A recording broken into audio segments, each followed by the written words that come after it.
Octobre kalo tile 7 san 2020 aw minnu b'an filɛ sanga ani wagati an ka bɔlɔlɔ kana la Mali kɔnɔna la yan nɔ fo ka taa se Mali kɔkanna ma an b'aw fo danti foli min na ni aw ka waati kunkurunin kunnafoni o selen Mali kunnafoni.net ale jabaranin kan a y'aw bisimila.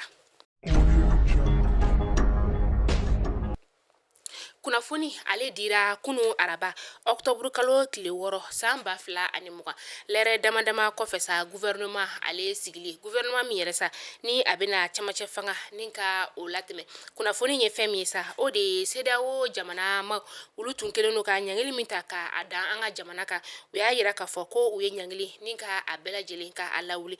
a kɛra Octobre kalo tile 5 san 2020 maa min yɛrɛ bolonɔbila sɛbɛn kɛ sa ni ka kuma in ka danganima o kɛra ganakaw ka jamana ɲɛma ye n'o ye Nana Akufo-Addo ye a y'a yira k'a fɔ k'u kun kelen no ka ɲangili min ta ka an ka jamana sɛgɛrɛ k'u ye a ɲangili ni ka a bɛɛ lajɛlen lawuli wa k'u b'a a laɲini jamanaw fɛ jamana minnu bɛ yen nɔ n'u kelen no ka CEDEAO ma ni ka u dɛmɛ k'u b'a laɲini bɛɛ lajɛlen ka an ka jamana ni ka a dɛmɛ walasa a bɛ se ka bɔ gɛlɛya kɔnɔna la cogoya min na nka CEDEAO ma u ka laɲini ye fɛn min tugun sa n'u y'a laɲini an ka gouvernement maaw fɛ o de ye k'a fɔ ko maa minnu bɛ yen nɔ ni a minɛnen bɛ u bolo maa ninnu yɛrɛ sa n'u o ye tali kɛ fintigilakaw kan fo ka taa se maa gansan dɔw ma n'u bɛ u bolo kabini utu kalo tile 18 san 2020 ko ka olu ni ka olu labila ani tuguni ko ka CNSP ka o fana k'o ci.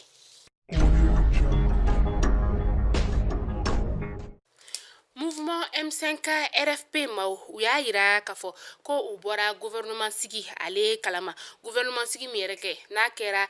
tɛnɛndo Octobre kalo tile 5 san 2020 k'u bɔra kalama k'a fɔ maa dɔw bɛ k'a fɔ kunnafonidilaw la an ka jamana kɔnɔna la fo ka taa se diɲɛ selekena ni kunnafonidilaw bɛɛ lajɛlen ma k'a fɔ ko olu ka maa dɔw bɛ k'u bɛ gouvernement kura o kɔnɔna la u y'a yira k'a fɔ ko an bɛ wagati min na i n'a fɔ sisan nɔ k'olu ka maa kelen a tɛ gouvernement kura in a kɔnɔna la. An bɛ wagati min na i n'a fɔ sisan nɔ hali sisan kibaruya o ma sɔrɔ nanzaraw ka maa min bɛ yen nɔ ni a minɛnen bɛ kalo gɛrɛndina ma olu bolo sa ni ale ye Sophie Petroni ale min yɛrɛ sa ni a minɛna Gawo ka olu fɛ yen nɔ a bɛ san 4 o bɔɲɔgɔn bɔ bi a ma suruɲanamaw yɛrɛ sa olu y'a yira k'a fɔ k'ale bi k'olu bɛ ka ni musoba in ni ka a nali ka o makɔnɔ Sébastien Shodo Petroni o ye ni musoba in ale ye denkɛ ye sa a ye RFI maw ni ka o kuma ɲɔgɔnya a denkɛ yɛrɛ sa a sera an ka faba kɔnɔna la yan nɔ kunu araba tile fana t'o dunnen o kɔfɛ sa a nakun ye fɛn min sa o de ye k'a fɔ ko ni a bamuso n'o kɛra bilafɛn sa k'a bɛna kunbɛn an ka faba o kɔnɔna la yan nɔ.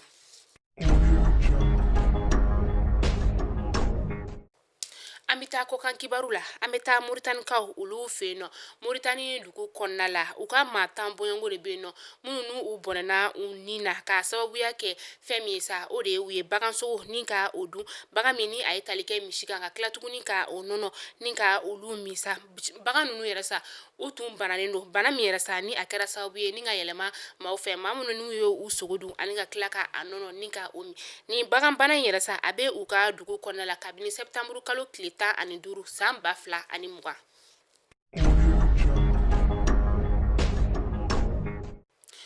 L'Américain fɛ yen nɔ Donald Trump ne o y'u ka jamana ɲɛma ye ale bɔra lapitaniso la lapitaniso min yɛrɛ sa ni a bɛ wele ko Walter Reed a bɔra tɛnɛndo Octobre kalo tile 5 san 2020 ka taa a ka sojɛmaba o kɔnɔna la sa a tun bɛ yɔrɔ min yɛrɛ la sa coronavirus banakisɛ a carilen don yen yɔrɔ la kosɛbɛ.